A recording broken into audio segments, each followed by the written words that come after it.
नमस्कार दोस्तों, मैं हूं आपका अपना विनोद।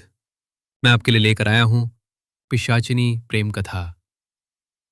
निशा और यूट्यूबर विनोद की अमर कहानी का दूसरा भाग। इसे सुने और आनंद लें। अगर आपने इस कहानी का पहला पार्ट नहीं देखा है तो उस वीडियो का लिंक इस वीडियो के डिस्क्रिप्शन में दिया गया है। आप वहां जाकर उसे सुन सकते हैं। अगर आपको वीडियो पसंद आए तो वीडियो को लाइक करें, शेयर करें और अपने इस विनोद की वाणी चैनल को सब्सक्राइब जरूर करें। धन्यवाद। 2026 की एक बरसाती शाम। दिल्ली के एक स्टूडियो में बैठा विनोद अपने लैपटॉप पर उस पुरानी डॉक्यूमेंट्री के दृश्य एडिट कर रहा था। खेरोना, पिशाचिनी की हवेली। कैमरे की स्क्रीन पर वो पल बार बार रिपीट हो रहा था, जहां एक रहस्यमयी आवाज आई थी, विनोद, तुम वापस आ गए। उस रात को 1 साल बीत चुका था, लेकिन वो आवाज अब भी उसके भीतर गूंजती थी। उसका कंधा, जहां निशा ने छुआ था, अब एक गहरे जलने के निशान में बदल गया था, जैसे कोई शाप शरीर से चिपक गया हो। वो अब रातों को सो नहीं पाता था। आईने में कभी कभी एक मुस्कुराती परछाई दिखती और वो कहती, मैं मुक्त नहीं हुई, मैं अब भी तुम्हारी हूं। एक दोपहर स्टूडियो में एक लड़की आई। उसकी उम्र कोई 25 साल रही होगी, पर उसकी आंखों में उम्र से कहीं ज्यादा गहराई थी। नमस्ते, मैं Nisha Sharma, documentary film maker. मैं आपके साथ काम करना चाहती हूं। एक जगह है खेरोना के पास, चंदनवाड़ी। सुना है वहां कुछ ऐसा है जो दुनिया नहीं जानती। विनोद के हाथ कांप गए। निशा, वही नाम, वही आंखें, वही रहस्यमयी आभा। वो लड़की नहीं जानती थी कि ये नाम उसके लिए कितना खतरनाक है।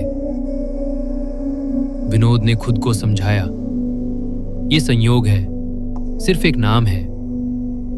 और वो निशा के साथ चंदनवाड़ी की ओर रवाना हुआ। गांव के बाहरी इलाके में वो एक पुरानी इमारत में रुके, जो कभी किसी जमींदार की हवेली रही थी। रात होते ही टीम के कैमरे बंद होने लगे।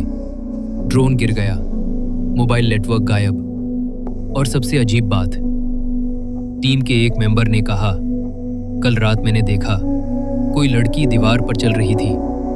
उल्टे विनोद का पसीना छूट गया। रात के 2:30 बजे जब सब सो रहे थे, वो लड़की निशा कमरे से बाहर निकली और हवेली के पिछवाड़े बने पुराने कुएं के पास खड़ी हो गई। विनोद ने छुपकर देखा, वो कुछ मंत्र बड़बड़ा रही थी। और फिर अचानक उसके शरीर में कंपन हुआ। उसकी आंखें लाल हो गईं और उसने कहा, विनोद, मैं फिर से तुझे पा लूंगी। विनोद गांव के एक प्राचीन पंडित के पास गया, जिसने उसे बताया, बेटा, ये वही आत्मा है। निशा इस बार पुनर्जन्म लेकर लौटी है, पर उसका प्रेम अब भी अधूरा है। और अधूरा प्रेम सबसे बड़ा श्राप होता है। इस बार तुमने उसे अपनाया तो वो शांत हो जाएगी, लेकिन अगर फिर से छोड़ा तो वो इस बार सिर्फ आत्मा नहीं, तुम्हारी नियति बन जाएगी। विनोद ने अपने डर को किनारे रख दिया और निशा के साथ काम करना शुरू किया।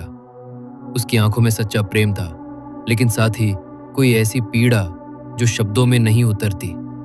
कभी कभी रात को वो अचानक कहती, विनोद, इस बार मुझे मत छोड़ना, तुम नहीं जानते मैंने क्या क्या सहा है। एक रात जब बिजली चली गई और हवेली अंधेरे में डूबी थी, निशा उसके पास आई और धीरे से बोली, अगर इस बार भी तुम मुझे छोड़ोगे तो मैं तुम्हें किसी और जन्म में नहीं आने दूंगी। उसकी आंखों में जुनून था और कुछ डरावना भी।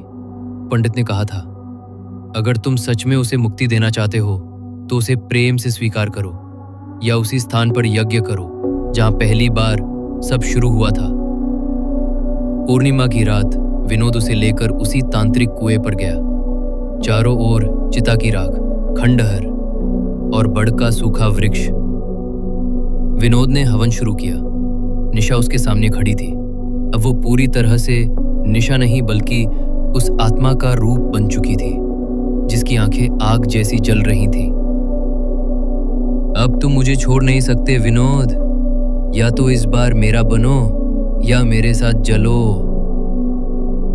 विनोद ने आंखें बंद की और कहा, अगर मेरा प्रेम सच्चा है तो तुझे मुक्ति मिलेगी। मैं नहीं भागूंगा। मैं तुझे क्षमा करता हूं निशा। उसने अंतिम मंत्र पढ़ा, ओम निशाचरी आत्मविनाशिनी स्वाहा। अचानक आग भड़क उठी। हवाएं चलने लगी। निशा जलती जा रही थी पर उसकी आंखों में आंसू थे।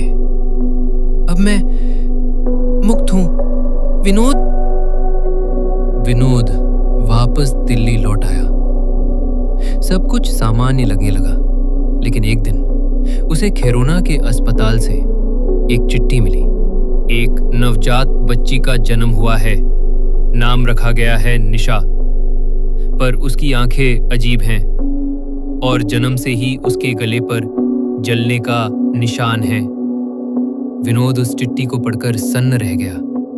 आईने में देखा, पीछे वही मुस्कुराती परछाई खड़ी थी। मैं फिर आ गए विनोद, इस बार एक नई शक्ल में, लेकिन वही प्रेम, वही पिशाचिनी। तो यह था निशा और विनोद की कहानी का दूसरा भाग।